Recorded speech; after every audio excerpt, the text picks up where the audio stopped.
Okay sir, ہمیشہ نماز میں دعا کی جاتی ہے اللہ تعالیٰ اولاد نرینہ عطا کرے. یہ اولاد نرینہ کیا ہوتی ہے؟ اس کی اتنی ترویج کیوں کی جاتی ہے؟ دیکھو، ازل سے ہی انسان، جب سے آدم آیا، آدم علیہ السلام سے ہی انسان کو دائمی زندگی، دائمی طور پر زندہ رہنا بڑا پسند ہے. اب اسی چیز کا فائدہ اٹھا کر شیطان نے ورگلایا نا انہیں جنت میں کہ اگر تم یہ پھل کھا لو گے تو ہمیشہ رہو گے یہاں پر اور زندہ بھی رہو گے، ورنہ نہیں تو تم مار دیے جاؤ گے. تو یہ انسان کے اندر خواہش ہے کہ میں ہمیشہ سے زندہ رہوں. اب وہ ہمیشہ سے زندہ رہنے کے لیے کون سا ذریعہ ہے؟ کیونکہ اس کی تو ایک اسپیسیفک لائف ہے نا، لمیٹڈ لائف ہے. Even though that is just like a spreading upon 2000 years, 3000 years, again he will have to go to die. تو ایسی صورتحال میں جب وہ مر جاتا ہے تو وہ زندہ کیسے رہے گا؟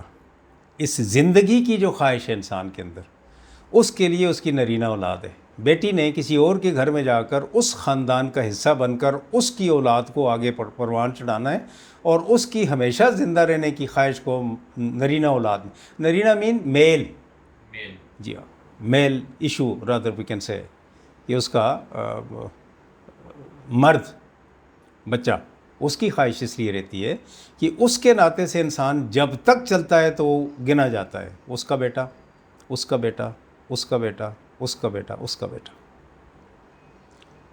پھر اس کے ناطے سے وہ سارے لوگوں کی کوالیفیکیشن میں بھی آ جاتا ہے. میرا باپ ایسا تھا، میرا دادا ایسا تھا، وہ یہ کرتا تھا، وہ کرتا تھا، وہ کرتا. کم از کم دادے تک تو ہر ایک ریسائٹیشن کرتا ہے نا، نریشن کرتا ہے نا.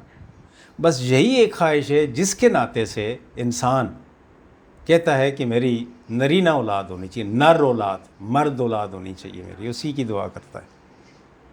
اس کے علاوہ کچھ نہیں ہے. لیکن زندہ رہنا انسان کے کردار کا خاصہ ہے. یاد رکھو، ہمیشہ دائمی زندہ رہنے والے لوگ اپنے کردار کے ناطے سے زندہ رہتے ہیں. اگر اچھا آپ کا اچھا کردار ہے، اچھا برتاؤ ہے، آپ نے اپنی زندگی میں کوئی اچیومنٹس کی ہیں معاشرتی لحاظ سے، معاشی لحاظ سے، اخلاقی لحاظ سے، وہ یاد رہتی ہیں آپ کے لیے اور دیگر آنے والوں کے لیے بھی.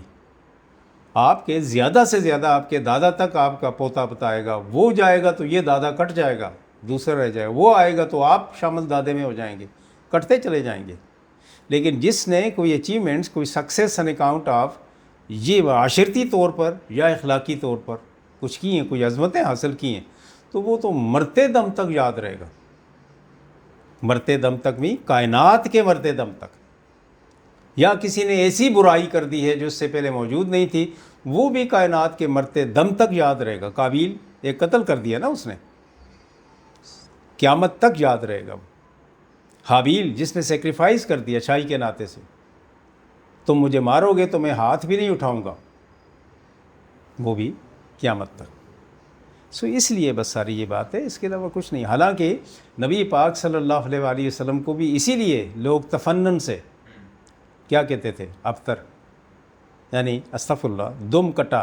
دم مین ٹیل آف ڈسینڈنسی، وہ نہیں چل رہی ہے آپ کی.